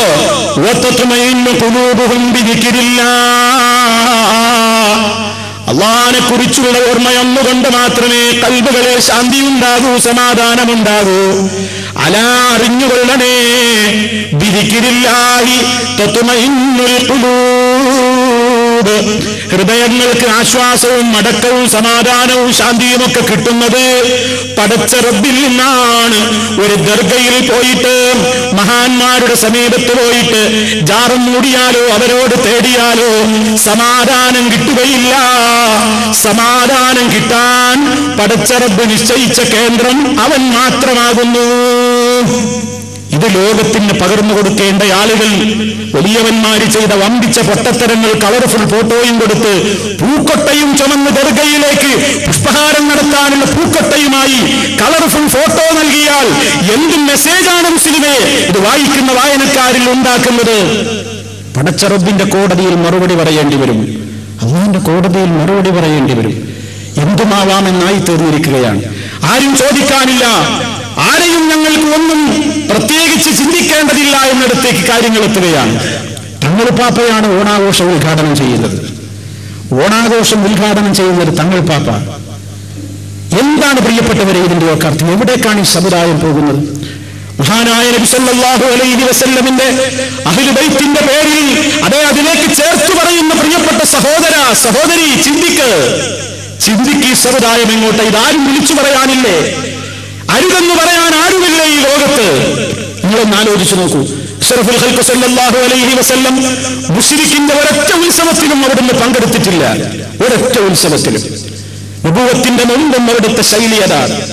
ഒരാളുടെയും ഉത്സവങ്ങളിലും ആചാരങ്ങളിലും നബി സല്ലല്ലാഹു അലൈഹി വസല്ലം പോയി ഇരുന്ന് കൊടുത്തിട്ടില്ല. നബുവത്ത് കിട്ടുന്നതിന്റെ മുമ്പ് അറിയാതെ ഏതോ ഒരു വേദിയിൽ മഹാനായ നബി സല്ലല്ലാഹു അലൈഹി വസല്ലം നബിയാകുന്നതിന്റെ മുമ്പുള്ള ജീവിതകാലത്ത് അറിയാതെ ഒരു വേദിയിൽ എങ്ങനെയോ എത്തിപ്പെട്ടു. പടച്ച റബ്ബ് മഹാനവറുകളെ ഉറക്കിക്കളഞ്ഞു. മഹാനവറുകൾക്കൊന്നും കാണേണ്ടി വന്നില്ല. നബുവത്തിന്റെ മുമ്പ് പോലും പരിപാവനത്വം കാത്തുസൂക്ഷിച്ച നമ്മുടെ നേതാവ് അഷ്റഫുൽ ഖൽഖ് മുഹമ്മദ് റസൂലുള്ളാഹി ആ നബി സല്ലല്ലാഹു അലൈഹി വസല്ലം ആദർശത്തിന്റെ കാര്യം വരുമ്പോൾ അവിടുന്ന് എല്ലാ രൂപത്തിലുള്ള ആളുകളെയും സ്നേഹിച്ചയാളാണ് റസൂൽ സല്ലല്ലാഹു അലൈഹി വസല്ലം. അവിടുന്ന് യഹൂദിയുടെ ഭക്ഷണം കഴിച്ചിട്ടുണ്ട്, യഹൂദിയുമായി ഇടപാട് നടത്തിയിട്ടുണ്ട്, നസറാനികളുമായി ബന്ധം നടത്തിയിട്ടുണ്ട്, നസറാനികളുമായിട്ട് പല കാര്യങ്ങളിലും അവിടുന്ന് സഹകരിച്ചിട്ടുണ്ട്, മുശ്രിക്കുകളുമായിട്ട് സഹകരിച്ചിട്ടുണ്ട്, പാവങ്ങളെ സഹായിച്ചിട്ടുണ്ട്, ജാതിയും മതവും നോക്കാതെ സഹായിച്ചിട്ടുണ്ട്. ആദർശത്തിന്റെ കാര്യമെത്തിയപ്പോൾ പുന്നാര നേതാവിന് ഒരൊറ്റ മുദ്രാവാക്യമേ ഉണ്ടായിരുന്നുള്ളൂ. അവിടെ ലക്കും ദീനുക്കും വലിയ ദീൻ, നിങ്ങൾക്ക് നിങ്ങളുടെ മതം എനിക്കെന്റെ മതം. എന്താ ഇതിലൊരു തകരാറ്? മതേതരത്വത്തിന്റെ പേര് പറഞ്ഞ്, മതസൗഹാർദ്ദത്തിന്റെ പേര് പറഞ്ഞ് ചെണ്ടയടിക്കുന്ന, കുഴൽ വിളിക്കുന്ന, അതേ തുള്ളിച്ചാടിക്കളിക്കുന്ന ആഘോഷങ്ങളെ തങ്ങന്മാരെന്ന് പറയുന്ന അഹ്ലു ബൈത്തിലേക്ക് ചേർത്തി പറയുന്ന ആളുകൾ ആ ആഘോഷങ്ങളെ ഉദ്ഘാടനം ചെയ്തു കൊടുക്കുമ്പോൾ സമുദായമേ ലജ്ജിക്കുക. അഷ്റഫുൽ ഖൽഖ് സല്ലല്ലാഹു അലൈഹി വസല്ലമിന്റെ കുടുംബത്തിലേക്ക് പേര് ചേർത്തി പറയുന്ന ആളുകൾക്ക് എങ്ങനെ ഇതിന് സാധിക്കുന്നു? നിങ്ങൾ ചിന്തിക്കണം. ഇതാരെയെങ്കിലും വിമർശിക്കാൻ വേണ്ടി പറയല്ല. ഈ സമുദായത്തിന്റെ അവസ്ഥ എന്താണ്? ചങ്ങലക്ക് പോലും ഭ്രാന്ത് പിടിച്ചാൽ ഭ്രാന്തന്മാരെ തളച്ചിടാനുള്ള മാധ്യമമാണ് ചങ്ങല. ആ ചങ്ങലക്ക് ഭ്രാന്ത് പിടിച്ചാൽ പടച്ച റബ്ബേ ഇനി ആരെയാ ചികിത്സിക്കേണ്ടത്? എന്താണ് ഇനി ചികിത്സ? അങ്ങോട്ടാണ് പോകുന്നത്. ഇങ്ങനെയുണ്ടോ ഇസ്ലാമിൽ? ഇങ്ങനെയുണ്ടോ ഒരു മതസൗഹാർദ്ദം? അവനവന്റെ ആദർശത്തെ കൊണ്ടും കൊടുത്തും മറ്റുള്ളവന്റെ ആദർശത്തിലേക്ക് ചേക്കേറിക്കൊണ്ടും അവരവരുടെ ആദർശങ്ങളെ കാത്തുസൂക്ഷിക്കാതെ ആദർശവും എല്ലാവും ഒരുപോലെ അങ്ങോട്ടും ഇങ്ങോട്ടും വിട്ട് തട്ടിക്കളിക്കുന്ന വികലമായ വിശ്വാസത്തിന്റെയും വികലമായ ആചാരങ്ങളുടെയും വികലമായ രൂപത്തിലുള്ള ധർമ്മങ്ങളുടെയും അവസ്ഥയിലേക്ക് സമുദായത്തിന്റെ നേതാക്കന്മാരൊരിക്കലും എത്തിപ്പെടരുതായിരുന്നു. സങ്കടം കൊണ്ട് പറയുകയാണ്. ആരാ ഇതൊക്കെ പറയാൻ? വലിയവന്മാരല്ലേ? അവരെയൊന്നും പറഞ്ഞുകൂടെന്നല്ലേ തിട്ടൂരമുള്ളത്? അങ്ങനെയുണ്ടോ? നമ്മൾ മനസ്സിലാക്കുക. മഹാനായ നബി സല്ലല്ലാഹു അലൈഹി വസല്ലമിനോട് സ്നേഹമുണ്ടെങ്കിൽ, ബദരീങ്ങളോട് സ്നേഹമുണ്ടെങ്കിൽ, പരിശുദ്ധ റമളാനിൽ ആർജിച്ചെടുത്ത ലാ ഇലാഹ ഇല്ലല്ലാഹ് വീര്യമുണ്ടെങ്കിൽ മനസ്സിലാക്കണം, നമ്മുടെ വിശ്വാസത്തെ തകരാൻ അനുവദിക്കരുത്. ഖുർആനിന്റെ പ്രഭാഷകന്മാര് പോലും ജനങ്ങളെ പറഞ്ഞു ശിർക്കിലേക്ക് എത്തിക്കുന്ന കാലഘട്ടമാണ്. ഈ അരയിടത്ത് കാലത്ത് കോഴിക്കോട് അരയിടത്ത് കാലത്ത് ഒരു ഖുർആൻ പ്രഭാഷകൻ, ഈ ഖുർആൻ പ്രഭാഷകന്റെ ഖുർആൻ പ്രഭാഷണം കേട്ടപ്പോൾ അത്ഭുതപ്പെട്ടു പോയി. ഖുർആനിലെ അത്ഭുതങ്ങൾ പറഞ്ഞിട്ട് പടച്ച തമ്പുരാനിലേക്കല്ല എന്നെത്തുന്നത്. അയാളൊരു ഉദാഹരണം പറയുകയാണ്, രസകരമായൊരു ഉദാഹരണം. കടലിലെ സമ്പത്താണ് വിഷയം. സമുദ്രത്തിൽ നിന്ന് അല്ലാഹു നിങ്ങൾക്ക് ഫ്രഷായ മാംസം തരുന്നു, പടച്ചവൻ തരുന്ന അനുഗ്രഹം എന്ന് പറയാ. ആയത്ത് പറയുന്ന കൂട്ടത്തിൽ മുപ്പര് പറയുന്നു, കടലിലെ സമ്പത്തുക്കളിൽ ഏറ്റവും നല്ല ഫ്രഷായൊരു മാംസമാണ് മത്തി. കേരളത്തിൽ നല്ല ലോകത്ത് രുചികരമായ മത്തി കിട്ടുന്നത് 2 സ്ഥലങ്ങളിലാണ് പോലും. അവിടെ പ്രസംഗിക്കണം. ഒന്ന് കേരളം, മറ്റൊന്ന് ഒമാൻ. കേരളത്തിൽ രുചികരമായ മത്തി കിട്ടുന്നത് പോലെ ലോകത്ത് കിട്ടുന്നത് ഒമാനിലെ മത്തിക്കാണ്. അതിനൊരു കാരണമുണ്ട്. എന്താണ് കാരണം? കേരളത്തിലെ ഒരു വലിയ ഒമാനിൽ പോയി മരണപ്പെട്ട് ഒമാനിന്റെ കടൽ തീരത്ത് മഹാനവറുകളുടെ ജാറമുള്ളതുകൊണ്ട് ഒമാനിലെ കടലിലെ മത്തിക്കും കേരളീയ രുചിയാണെന്ന് പറയാൻ മാത്രം അധപ്പതിച്ചുപോയി ഈ ഖുർആൻ പ്രഭാഷകൻ. ചിന്തിച്ചു നോക്കണം, നമ്മൾ മനസ്സിലാക്കണം. ഖുർആൻ ആയത്തോടിയിട്ട് പറയുന്നത് ഒമാനിലെ മത്തിക്ക് രുചി കൂടാനും അവിടെ മത്തി ഉണ്ടാകാനും കാരണം കേരളത്തിലെ ഔലിയപ്പാപ്പാന്റെ ജാറും ഒമാനിന്റെ കടൽ തീരത്തുണ്ട് പോലും. എന്തോ ഒരു സാമൂതിരിയുടെ പേരും പറഞ്ഞു. ആലോചിച്ചു നോക്കൂ. സമുദ്രത്തിൽ അല്ലാഹു നിക്ഷേപിച്ചിട്ടുള്ള സമുദ്രത്തിലെ സമ്പത്തിനെ പോലും മഹാന്മാരുടെ ആളുകളുടെ ദർഗയും ജാറങ്ങളും ഉള്ളതുകൊണ്ട്, ജാറങ്ങളും ദർഗകളും ഉണ്ടെങ്കിൽ പരിസരത്ത് മുഴുവനും നമ്മൾക്ക് അനുഗ്രഹമായിരിക്കും. അതുകൊണ്ട് അനുഗ്രഹം തേടിക്കൊണ്ട് ദർഗയിലേക്ക് പോയിക്കോ എന്ന് പറയുന്ന ദുഷിച്ച മെസ്സേജ് പകരാനാണ് ഇത്തരത്തിലുള്ള ഖുർആൻ പ്രഭാഷകന്മാര് 10,000ങ്ങളുടെ മുമ്പിലുള്ളവരുടെ സമയങ്ങൾ വിനിയോഗിക്കുന്നതെങ്കിൽ എവിടേക്കാണ് ഈ സമുദായം പോകുന്നത്? മുസ്ലിമെ ചിന്തിച്ചു നോക്കിയോ, ആലോചിച്ചു നോക്കിയോ? മഹാനായ നബി സല്ലല്ലാഹു അലൈഹി വസല്ലം പറഞ്ഞത് എന്താണെന്നറിയോ? അശ്ശിർക്കു ഫീ ഹാദിഹിൽ ഉമ്മ, ഈ ഉമ്മത്തിൽ ശിർക്ക് കടന്നു വരിക എങ്ങനെയാണെന്നോ? അഖ്ഫാ മിൻ ദബീബിൻ നംലത്തി സൗദാ, കറുത്ത കട്ടുറുമ്പിന്റെ വരവിനേക്കാൾ ഗോപ്യമായിട്ട് ശിർക്ക് കടന്നു വരും. എവിടെ? കറുത്ത പ്രതലത്തിൽ. എപ്പോൾ? കൂരിട്ടുള്ള രാത്രിയിൽ. മൂന്നും കറുപ്പ. കൂരിട്ടുള്ള രാത്രിയിൽ കറുകറുത്ത പാറക്കെട്ടിനിടയിലൂടെ ഒരു കറുത്ത കട്ടുറുമ്പ് അരിച്ചു വരുന്നത് ആർക്ക് കാണാനാകും? അതിനേക്കാൾ അതിനേക്കാൾ ഗോപ്യമായി ഈ ഉമ്മത്തിലേക്ക് ശിർക്ക് കടന്നു വരുമെന്ന് ഹബീബായ റസൂലുള്ളാഹി സ്വല്ലല്ലാഹു അലൈഹി വസല്ലം അവിടുന്ന് പറഞ്ഞ ഓരോ പ്രവചനങ്ങളും സദഖ റസൂലുള്ളാഹി സത്യമായി ഇവിടെ പുലർന്നുകൊണ്ടിരിക്കുകയാണ്. ശിർക്കിലേക്ക് ഖുർആൻ ഓതിയിട്ട് ജനങ്ങളെ കൊണ്ടുപോകുന്ന പ്രഭാഷകന്മാർ, ശിർക്കൻ പ്രവർത്തനങ്ങൾക്ക് വലിയ കവറേജ് കൊടുക്കുന്ന രൂപത്തിലുള്ള മീഡിയകൾ, അവയ്ക്ക് വേണ്ട രൂപത്തിലുള്ള പ്രോത്സാഹനം നൽകുവാൻ എമ്പാടും ആളും അർത്ഥവും ആളുകളുമുണ്ട്. എതിർക്കുന്നവരെ ഒറ്റപ്പെടുത്തുന്ന ഒരു കാലഘട്ടം. ആലോചിക്കണം. നമ്മൾ ഇതിനാണോ നോമ്പെടുത്തത്? ഇതിനാണോ ഖുർആൻ ഓതിയത്? ഇതിനാണോ ബദറിന്റെ വീര്യം പറഞ്ഞത്? ഇതിനാണോ വലിയ മഹാന്മാരുടെ ചരിത്രം നമ്മൾ അയവിറക്കിയത്? ചാട്ടവാറടികൾ അതേ ഏറ്റവും വലിയ ചൂടുള്ള മണൽത്തിട്ടയിൽ കിടത്തിയിട്ട് ശരീരത്തിന്റെ മുഴുവൻ ഭാഗങ്ങളിലും ചുട്ടുപഴുത്ത നിലത്തിട്ടുകൊണ്ട് ചാട്ടവാറ് കൊണ്ടടിച്ചപ്പോഴും ബിലാൽ റളിയല്ലാഹു തആല അൻഹു ഉയർത്തിയത് അഹദ് എന്ന മുദ്രാവാക്യമായിരുന്നു എന്നതിന്റെ പേരിൽ ഊറ്റം കൊള്ളുന്നവരാ മുസ്ലിം. വെറുതെ പറയാനും പ്രസംഗിക്കാനും ഉള്ളതല്ല. അവിടെയൊക്കെ ജീവിതത്തിൽ വേണത്. ആദർശത്തിന്റെ കാര്യത്തിൽ എനിക്ക് കണിശതയുണ്ട്. ആ ബോധമാണ് നമുക്ക് പകർന്നു തന്നത്. അതാണ് നോമ്പ് നമുക്ക് നൽകിയ ഏറ്റവും വലിയ സന്ദേശമെങ്കിൽ ഇത് അങ്ങോട്ടുള്ള ജീവിതത്തിലും അത് നിലനിൽക്കണം. അതിന് ഖുർആനിന്റെ പഠനം നടക്കണം. ഇവിടെ ഖുർആനിന്റെ പഠനം നടക്കുന്തോറും ഹൃദയത്തിൽ പിടിച്ചിട്ടുള്ള ക്ലാവുകളും കറകളും നീങ്ങിപ്പോകും. ودواء قلب 5 فتلاوة بتدبر المعنى وللبطن الخلاء وقيام ليل والتضرع بالسحر ومجالسة الصالحين الفضلاء. മനുഷ്യ, നിന്റെ ഹൃദയത്തിന് ഇങ്ങനെ രോഗം ബാധിക്കുമ്പോൾ, ഹൃദയത്തിൽ ശിർക്കും കുഫറും ഹസദും അതുപോലെയുള്ള ഏതെല്ലാം വൃത്തികെട്ട സ്വഭാവങ്ങൾ ചെറുതും വലുതുമായ രോഗങ്ങളുണ്ടോ അത് മനുഷ്യന്റെ മനസ്സിൽ പിടിമുറുക്കാതിരിക്കാൻ ആ ഹൃദയത്തിന് ഇടയ്ക്കിടയ്ക്ക് ചികിത്സ കൊടുത്തോ. ആ ചികിത്സയിൽപ്പെട്ട ഒന്നാമത്തെ ചികിത്സ എന്താണ്?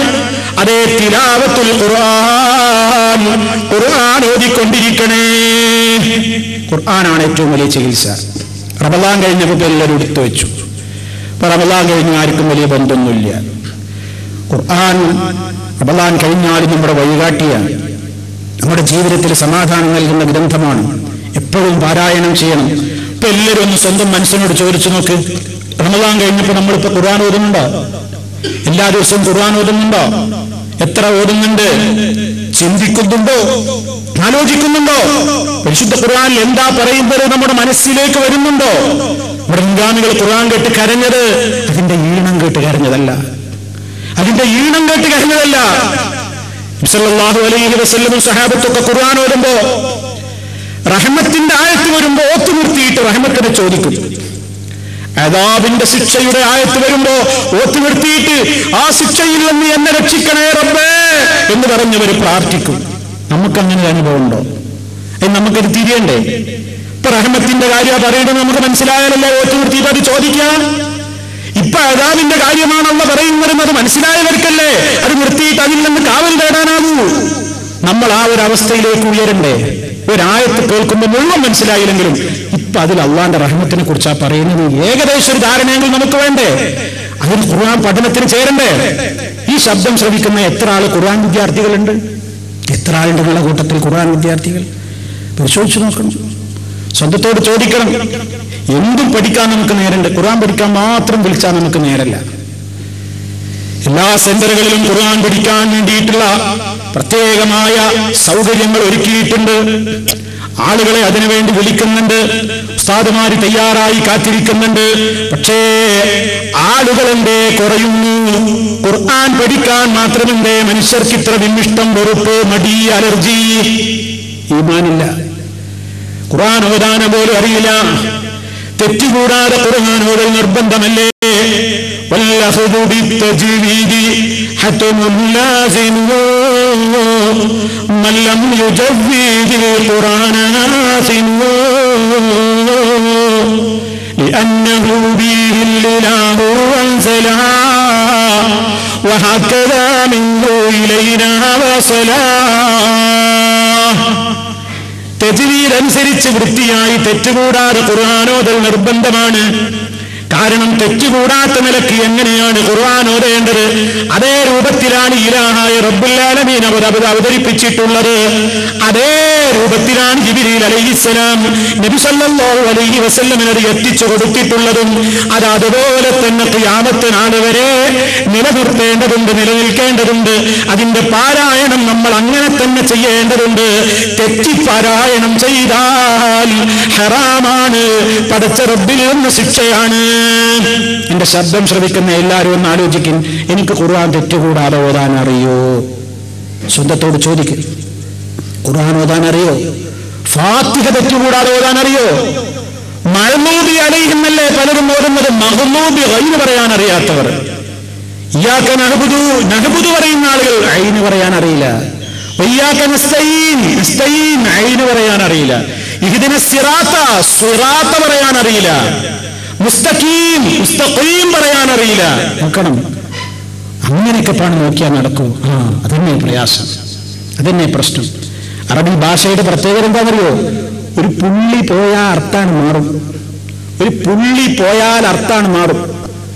ഇന്നക അന്തൽ ഖല്ലാഖ് എന്ന് അല്ലാഹുവോട് പറയുന്നു നമ്മൾ. പടച്ചവരെ, നീയാണ് എല്ലാത്തിന്റെയും സൃഷ്ടാവ്. ആ ഖായുടെ പുള്ളി ഒന്ന് മാറ്റിയിട്ടൊന്ന് വായിച്ചു പറഞ്ഞു, ഇന്നക അന്തൽ ഖല്ലാഖ്. അല്ലാഹ് ഇജ്ജ് മുന്തിയ ബാർബറാണ്, മുന്തിയ മുടിവടിക്കാരനാണ്. ഒരു പുള്ളിയാ പോയത്, വേറൊരു മാറ്റമൊന്നുമില്ല. ഹായിന്റെ മുകളിലുള്ള പുള്ളി പോയപ്പോൾ അർത്ഥത്തിന് മാറ്റം വരുന്നു.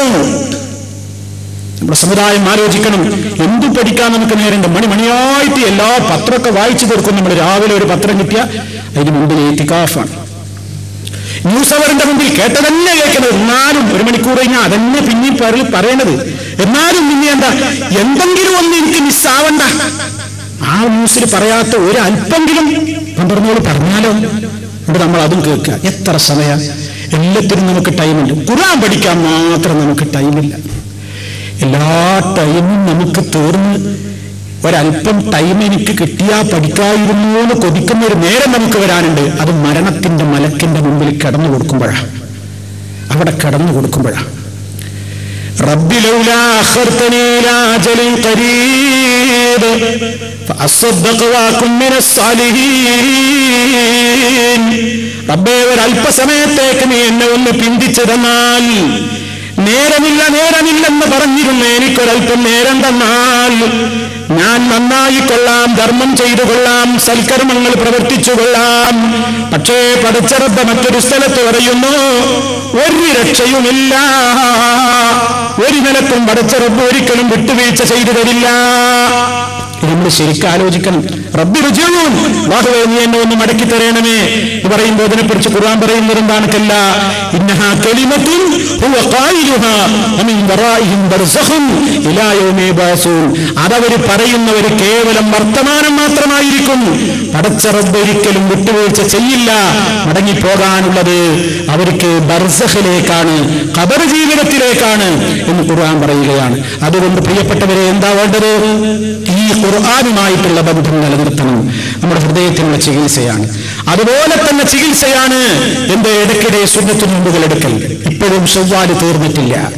ശവ്വാലിലെ ഒരു 6 ദിവസത്തെ നോമ്പ്, ശവ്വാലിലെ 6 ദിവസത്തെ നോമ്പ് ആരെങ്കിലും റമളാനിൽ നോമ്പ് അനുഷ്ഠിക്കുകയും തുടർന്നുകൊണ്ട് ശവ്വാലിൽ 6 ദിവസം നോമ്പ് അനുഷ്ഠിക്കുകയും ചെയ്താൽ 1 വർഷം നോമ്പെടുത്തതിനെ പോലെയാണെന്ന് പറയുമ്പോൾ, ആർക്കെങ്കിലും ശവ്വാലിലെ 6 നോമ്പെടുക്കാൻ സാധിച്ചിട്ടില്ലെങ്കിൽ ഇനിയും നമ്മുടെ മുമ്പിൽ ശവ്വാലിൽ നിന്ന് ഏതാനും ദിവസങ്ങൾ ബാക്കി കിടക്കുന്നുണ്ട്. ഈ മാസം തീരുന്നതിന്റെ മുമ്പേ നമ്മൾ നോമ്പെടുത്തോളണം. വലിയ പുണ്യമുള്ള സംഗതിയാണ്, ചുരുക്കി പറയാണ്. അപ്പൊ ഇപ്പോഴും നമുക്കതിന് അവസരമുണ്ട് പ്രിയപ്പെട്ടവരെ. ശവ്വാലിലെ 6 നോമ്പിന്റെ സമയം കഴിഞ്ഞിട്ടില്ല. തുടർച്ചയായി കഴിയില്ലെങ്കിൽ ഇനിയുള്ള ദിവസങ്ങളിൽ കഴിയുന്നത്ര എല്ലാ നിലക്കും അതിനെക്കുറിച്ച് ശ്രദ്ധിച്ച് ഈ മാസം തീരുന്നതിന്റെ മുമ്പ് ഒരു 6 നോമ്പ് നമ്മൾ എടുത്ത് വീട്ടിയാൽ നമുക്ക് ഏറ്റവും വലിയ പുണ്യമാണത്. അതുപോലെ നമുക്ക് എന്നും റമളാനിന്റെ ആ ചിന്ത നമ്മുടെ മനസ്സിൽ നിലനിർത്തുന്ന മറ്റൊരു പ്രധാനപ്പെട്ട കർമ്മമാണ് ഖിയാമുൽ ലൈൽ. ഖിയാമുൽ ലൈലിൻ, രാത്രിയിലെ നമസ്കാരം. ചില ആളുകൾ വിചാരിച്ചത് എന്താണെന്നറിയോ? ഖിയാമുൽ ലൈലി എന്ന് പറഞ്ഞാൽ പരിശുദ്ധ റമളാനിലെ അവസാനത്തെ 10-ൽ ഇശാ നിസ്കാരം കഴിഞ്ഞിട്ട് തറാവീഹ് എന്നറിഞ്ഞിട്ട് വേറൊന്ന് നിസ്കരിച്ചിട്ട് പിന്നൊന്ന് പോയി കിടന്നുറങ്ങിയിട്ടോ സൊറ പറഞ്ഞിരുന്നിട്ടോ പിന്നെ കുറച്ച് രാത്രി വൈകിയിട്ട് പിന്നെ പോയിട്ട് നിസ്കരിക്കുന്ന 8-11 റക്അത്ത് നിസ്കാരത്തിന്റെ പേരാകുന്നു ഖിയാമുൽ ലൈൽ എന്ന് ആരൊക്കെയോ തെറ്റിദ്ധരിച്ചിട്ടുണ്ട്. പ്രിയമുള്ളവരെ, അങ്ങനൊരു ഖിയാമുൽ ലൈൽ ഇല്ല. ഖിയാമുൽ ലൈൽ എന്ന് പറഞ്ഞാൽ രാത്രി നിസ്കാരം എന്നാണ്. ഇത് നമുക്ക് റമളാനിൽ മാത്രം ഉള്ളതുമല്ല. അല്ലാഹുവിന്റെ റസൂൽ മാ കാന യസീദു ഫീ റമളാന വലാ ഫീ ഗൈരിഹി അലാ 11 റക്അ. റമളാനിലും അല്ലാത്ത കാലത്തും അവിടുന്ന് 11-നേക്കാൾ അധികരിപ്പിക്കാറില്ലായിരുന്നു. അപ്പോ റമളാൻ കഴിഞ്ഞാലും പ്രിയപ്പെട്ടവരെ ഈ നിസ്കാരമുണ്ട്. അത് നിങ്ങൾ ഇശാ നിസ്കാരം കഴിഞ്ഞ് ഫജ്ർ നിസ്കാരത്തിന്റെ ിന്റെ ഇടയ്ക്ക് എപ്പോഴാണോ സൗകര്യം അപ്പോൾ നിങ്ങൾ നിർവഹിക്കുക. 3, 5, 7 എത്രയാണ് പതിവാക്കാൻ കഴിയുക എങ്കിൽ അത് പതിവാക്കലാണ് ഏറ്റവും പുണ്യമായത്. അഹബ്ബുദ്ദീനി ഇലല്ലാഹ്, അല്ലാഹുവിന്റെ മതത്തിൽ ഏറ്റവും ഇഷ്ടപ്പെട്ട സംഗതി അദ്വമഹു, നിത്യമായി ചെയ്യുന്നതാണ്. വൈൻ ഖല്ല, അളവെത്ര കുറഞ്ഞാലും ശരി, എന്നും നമസ്കരിക്കണം. പക്ഷേ കുറവാണെങ്കിലും ചെയ്യുന്നതെന്നും ചെയ്യാം, ഒഴിവാക്കരുതെന്ന്. 1 ദിവസം നിസ്കരിച്ചു പിന്നാണ്ട് ഒഴിവാക്കുക, അങ്ങനെ പറ്റില്ല, അത് ഒഴിവാക്കണം. മറിച്ച് എപ്പോഴും ചെയ്യാൻ കഴിയാവുന്ന ചുരുങ്ങിയതിന് 3 റക്അത്താണോ എന്നാൽ ഒന്നും ചെയ്യാം. അത് ഉറങ്ങുന്നതിന് മുമ്പോ ഉറങ്ങി എഴുന്നേൽക്കും ഫജ്റിന്റെ മുമ്പ് എന്ന് വരികയാണെങ്കിൽ ആ സമയത്തോ എഴുന്നേറ്റ് നിസ്കരിക്കുന്നതാണ് ഏറ്റവും ഉത്തമം. അതേ സഹർ, രാവേറെ ചെല്ലുന്ന നേരത്ത്, രാവേറെ കഴിയുന്ന നേരത്ത് അല്ലാഹുവിനോട് മനമുരുകിക്കൊണ്ടുള്ള തേട്ടം വളരെയേറെ പ്രാധാന്യമുള്ള തേട്ടമാണ്. അതും നമ്മൾ വളരെയേറെ ശ്രദ്ധിക്കണം. അത് റമളാനിൽ മാത്രമല്ല, പടച്ച റബ്ബനാ നമ്മുടെ ദുആഇനെ കബൂലാക്കാൻ വേണ്ടി അതേ എന്നോട് ചോദിച്ചോളൂ, ഞാൻ നിങ്ങൾക്ക് തരാം. ഇസ്തിഗ്ഫാർ നടത്തിക്കോളൂ, ഞാൻ ഉത്തരം തരാം. ആവശ്യങ്ങൾ ചോദിച്ചോളൂ, ഞാൻ നൽകാമെന്ന് പറയുന്ന അല്ലാഹു ഏറ്റവും ഒരുങ്ങി തയ്യാറാകുന്ന നേരമാണ് രാത്രിയുടെ അവസാന സമയങ്ങൾ. അത് റമളാനിൽ മാത്രമല്ല, ഇക്കാലത്തും നമ്മൾ നിലനിർത്തേണ്ടതുണ്ട്. ഇപ്പോഴും നമ്മൾ അതിനെ കുറിച്ച് ശ്രദ്ധിക്കേണ്ടതുണ്ട്. അവസാനമായി പറയട്ടെ, വമുജാലസതു സാലിഹീന നല്ലവരായ സാലിഹീങ്ങളായ ആളുകളുടെ കൂടെ ഇടയ്ക്കിടെ വേദി പങ്കിടണം. നമ്മുടെ ഹൃദയത്തിന് രോഗം വരാതിരിക്കാനുള്ള മാർഗം നല്ല സദസ്സുകളിൽ പോവുക, നല്ലത് കേൾക്കുക, എപ്പോഴും നല്ലവരുമായിട്ട് ബന്ധപ്പെടുക, നല്ലവരുമായിട്ട് സഹവാസം ഉണ്ടാക്കുക, ദുഷിച്ച സന്ദർഭങ്ങളിൽ നിന്ന് സാഹചര്യങ്ങളിൽ നിന്ന് വിട്ടുനിൽക്കുക, ദുഷിച്ചവരുടെ കൂടെ നിന്ന് അകന്നു നിൽക്കുക. അങ്ങനെയൊക്കെ നല്ലതുമായിട്ട് ഇങ്ങനെ കൂടിക്കൊണ്ടിരുന്നാൽ ലാ തുസാഹിബു ഇല്ലാ മുഅ്മിനാ, സത്യവിശ്വാസിയോടല്ലാതെ നീ കൂട്ടുകൂടരുതെന്ന് ഇസ്ലാം പറഞ്ഞില്ലേ? അതെ, അതിലൂടെ മാത്രമേ സമാധാനം മനസ്സുണ്ടാവുകയുള്ളൂ. ഈ കാര്യങ്ങളൊക്കെ ശ്രദ്ധിച്ചുകൊണ്ടാണ് നമ്മൾ ജീവിക്കുന്നതെങ്കിൽ പ്രിയമുള്ളവരെ, നമുക്ക് നമ്മുടെ റമദാനിൽ നേടിയ ചൈതന്യത്തെ നിലനിർത്തുവാൻ സാധിച്ചു എന്ന് സമാധാനിക്കാം. അതില്ലയോ, പരിശോധന നടത്തിയിട്ട് പോരായ്മകൾ നികത്തിയിട്ട് റമദാനിന്റെ ചൈതന്യം കെടാതെ ഏതവസരത്തിലും മരണം വരെ എന്റെ യഥാർത്ഥത്തിലുള്ള തഖ്വാബോധം ഞാൻ നിലനിർത്തേണ്ടതുണ്ട് എന്ന ബോധത്തെ നമ്മുടെ മനസ്സിൽ എപ്പോഴും മരക്കിട്ടുറപ്പിച്ചുകൊണ്ട് അത് നിലനിർത്താൻ റബ്ബിനോട് എപ്പോഴും തേടുകയും ചെയ്തുകൊണ്ട്, യാ മുഖല്ലിബൽ ഖുലൂബ്, ഹൃദയങ്ങളെ മാറ്റിമറിച്ചുകൊണ്ടിരിക്കുന്ന റബ്ബേ, സബ്ബിത് ഖൽബി അലാ ദീനിക്, നിന്റെ ആദർശത്തിൽ എന്റെ ഖൽബിനെ നീ ഉറപ്പിച്ചു നിർത്തണേ എന്ന് പ്രാർത്ഥിച്ചുകൊണ്ട് നാം കഴിഞ്ഞാൽ അല്ലാഹു നമുക്ക് സമാധാനം തരും, ശാന്തി തരും, അതേ തഖ്വ തരും, നല്ല മരണം തരും, നല്ല അവസാനം തരും, നല്ലവരുടെ കൂടെ സ്വർഗ്ഗത്തിലെത്താൻ സാധിക്കും. സർവശക്തൻ നമുക്കെല്ലാവർക്കും അതിനുള്ള തൗഫീഖ് നൽകി നമ്മെ ഓരോരുത്തരെയും അനുഗ്രഹിക്കുമാറാകട്ടെ.